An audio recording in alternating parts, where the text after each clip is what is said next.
जय श्री राम। वृश्चिक राशि के जातकों, साप्ताहिक राशिफल 19 अक्टूबर से 24 अक्टूबर तक आपके लिए कैसा रहेगा, आइए से जानते हैं चंद्रमा के गोचर के आधार पर।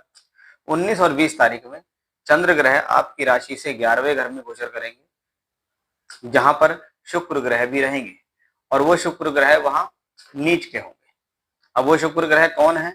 सप्तमेश हैं और द्वादशेश, यानी इस दौरान अगर चंद्रमा 11वें घर में गोचर कर रहा है और वो आपको लाभ दे रहा है, आपको इनकम दे रहा है, कहीं ना कहीं आप जो प्रयास कर रहे हैं उससे आपको फायदा हो रहा है। वहीं दूसरी तरफ आपका वो पैसा किसी न किसी रूप से खर्च हो सकता है, या तो जीवन साथी पे पैसा खर्च हो सकता है आपके, या अपनी पब्लिक इमेज रेपुटेशन को बनाए रखने के लिए पैसा खर्च हो सकता है, या किसी प्रकार की ट्रैवलिंग पर अनावश्यक पैसा खर्च हो सकता है। ये ऐसा दिखता है क्योंकि इसी चीज की कंटिन्यूटी हमें 21, 22 और 23 तारीख में भी दिखाई देती है। इन 3 तारीखों में देखें तो चंद्रमा 12वें घर में गोचर करेगा। गोचर सिद्धांत के अनुसार 4, 8, 12 का चंद्रमा बहुत अच्छा नहीं माना जाता।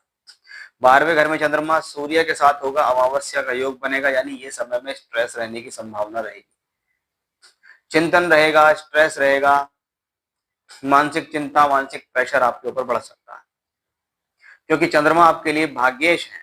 भाग्य बनाने के लिए कोई दूर स्थान की यात्रा या भाग्य का किसी दूर से संत जुड़ना, या भाग्य बनाने में ज्यादा स्ट्रगल हो रही है, तकलीफ हो रही है, स्ट्रेस हो रही है, ऐसा संभव है। ऐसी स्थिति में कभी कभी कोई धार्मिक यात्रा भी करने को मिल जाती है, उस पर आपका खर्च हो जाता है। इस दौरान अब आपको आंखों से संबंधित तकलीफ, बालों से संबंधित या कोई त्वचा या मुख से संबंधित कोई तकलीफ हो सकती है, इसलिए उसको नजरअंदाज ना करें। अगर ऐसा हो तो तुरंत उससे डॉक्टर के लिए संपर्क करें। इस दौरान कोशिश करें अपनी एनर्जी को सही जगह पर लगाने की, क्योंकि ऐसी स्थिति में जब 12वें घर में आप देखेंगे तो 4 ग्रह बैठे हैं, मंगल, बुध और सूर्य। इसलिए ये स्थिति बताती है कि व्यर्थ की उलझन और व्यर्थ के खर्च और बिना वजह के कार्यों से दूर रहें। ऐसी जगह पर अपनी एनर्जी वेस्ट ना करें जिसकी कोई जरूरत ही ना हो, अन्यथा बिना वजह आप किसी प्रकार के खर्चे में फंस जाएंगे, आपकी एनर्जी वेस्ट हो जाएगी और फाइनली आपको कुछ प्राप्त नहीं होगा। ये भी अपने आप में एक खराब स्थिति है, इसलिए इन 3 तारीखों में विशेष ध्यान रखना होगा। फिर चंद्रमा 24 और 25 अक्टूबर के आसपास रहेंगे वृश्चिक राशि में।